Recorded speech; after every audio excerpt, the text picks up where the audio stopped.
C'est la prière qui peut t'aider à rattraper les retards. Moi, je suis un exemple. Lorsque je grandissais, vers l'âge de 25 ans, 26 ans, peut-être même 27, j'ai constaté,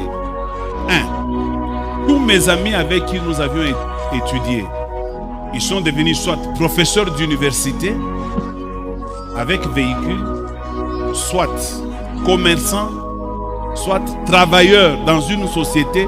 Je lève ma main, c'était dans cette même ville de Lubumbashi, Dieu m'est témoin. Et j'étais moi-même convaincu que je suis en retard parce que je n'avais ni ma bouche, ni où mettre la tête dans cette vie. Et j'étais convaincu, je n'avais pas besoin que quelqu'un vienne me le dire. Moi-même, j'étais convaincu que je suis en retard. Moi, j'ai connu un retard dans cette vie. Je vivais caché. Je ne voulais pas que les gens viennent me voir là où je vivais. Je vivais dans une maison qui ressemble à un taudis, comme une case. J'ai vécu là.